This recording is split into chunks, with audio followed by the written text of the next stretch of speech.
So you guys are up to speed. Last week we covered off all of the old school car trends that need to make a comeback in new cars. The link for that video is just up here. This week it's the opposite. It's the current trends that just need to go. They need to disappear. We're going to kick off with incessant beeps and bongs. Why do car makers think we need to be reminded about everything going in the car every second of every journey? A beep to say you've unlocked your car. A beep to say that you've opened the door. A beep to remind you that, oh my God, you've started the car, but you haven't put your seatbelt on. Another beep because your passenger hasn't either. What's even worse is when there's a beep and a bong to tell you about something when that something is more obvious than the beep and the bong. Beep, beep, beep, your door is open. Oh really? I didn't notice the breeze and the gaping hole in the side of my car where my closed door used to be. Okay, granted, sometimes this is just because the door is only half closed, but we've all been there. We've all been rolling along as someone says, hey, is there a door open? And 99 times out of 100, there is. It's like a sixth sense that we develop as drivers. We don't need a f***ing bong. Or maybe I do, just to calm down. Sorry. Car makers, look, we're smarter than you think. Leave our ears alone. And if you really want to assault your ears, go sit in any late model Ford with the door open and the engine started and no seatbelt on. They're one of the worst culprits. Okay, next up, this next one is no relation to Bear Grylls, it's Big Grills. Remember that trend back in the early 2000s where big puffy skate shoes were a thing that some normal people wore on the regular? Big grills are like the automotive equivalent of that. Lexus have turned the gaping knob up to 11. BMWs used to be sexy once upon a time, but now many of their grills look like the designers used a funhouse mirror rather than paper to sketch on. And look at the new Bentley Mulliner, it's more grilled than a car. It's almost like Bentley diversified to be a company that only sells large novelty grills and then thought, hey, why don't we try to attach a car to this and sell it to our usual customers? Look, we get that cars do need air to breathe and operate, but we have eyes. Manufacturers, you're hurting them. Okay, next up, I have this image in my mind of some car designer just going, yeah, that'll do. The trend that needs to go is lazy design, but especially fake exhaust tips. Whoever said that exhaust tips, real or fake, must be featured in the rear bumper design? Like, it's one thing when they are fake surrounds to an actual exhaust, but why even bother if the exhaust ends up out of sight inside the rear bumper? Even fake diffusers are a lesser offender here, but either way, just get more creative. Then there are engine bays. Gone of the days of designers putting some thought into how an engine bay looks. Now apparently it's fine just to cover up whatever rat's nests of hoses and cables they've tangled together, whack a plastic engine cover on it and call it a day. It's just so bloody lazy. And look, we know with more consumer focused cars, these manufacturers need to attract as many customers as possible, hence the lack of risky or polarizing designs being produced. But now we've ended up with nearly every SUV looking like a slight remix of the previous SUV. Even crazier is when you look at some of the most in-demand models, the Jimny, the Wrangler, the 70 Series Land Cruiser, and the G63 AMG. See a trend there, car companies? They're all boxy and robust looking nuggets. If you want to sell more SUVs, make them look tough, not conservative. Okay, next up, it's touchscreens. Now this is less about these screens themselves and more about what operations manufacturers put inside them.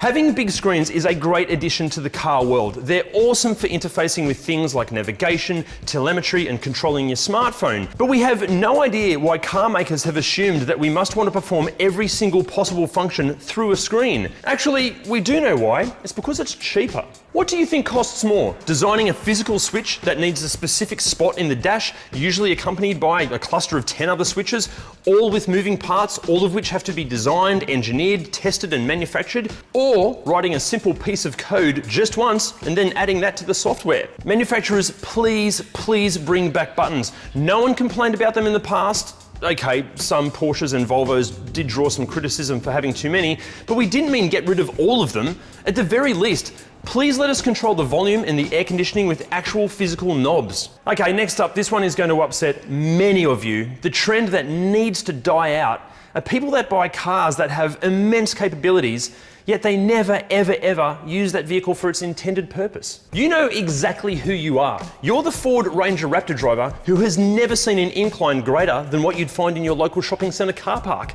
You're the Range Rover or AMG G63 owner where the closest you've ever come to getting your car dirty is when your privately educated 10-year-old puts their dirty school bag on the white leather seats.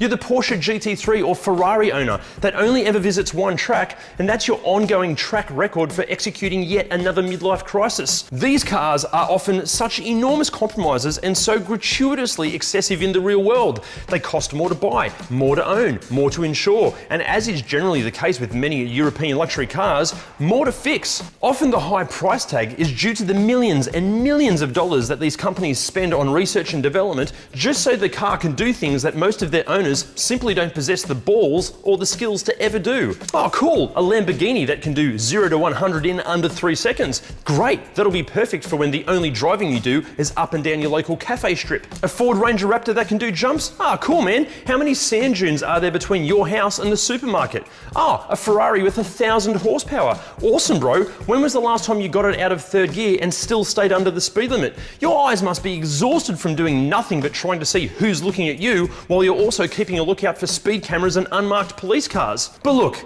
it's not for us to tell you how to spend your money or how to express yourself. If you can afford a G63 or a Lamborghini Aventador, go you. But just so long as you can admit that buying cars like this are far more about posturing and feeding your ego and far less about ever really exploring the car's performance and abilities. Okay, this next one kind of ties into our big grills issue. It's just buying cars that are far too big. We might be able to blame our American friends for this one, but when the hell did bigger equal better? And if so, why? New RAV4, bigger. Kia Sportage and Sorento, bigger. Hyundai Santa Fe, bigger. Unless there's something we're missing and there's a good reason why every single manufacturer seems to be inflating the size of all of their models, whatever happened to good old-fashioned economical motoring, buying the bare minimum of size with just the right amount of performance and ability? Now guys, if you haven't done this already and you're enjoying our content, can you smash that like and subscribe button? Honestly, those 2 little clicks, it does so much for us, we would appreciate it more than you know. Okay, next up, gloss black plastic trim needs to go. If you watch any of our videos, you'll see how incessantly I go on and on about the overuse of gloss black plastic trim carpet bombed throughout the cabins of cars, often in high hand traffic areas.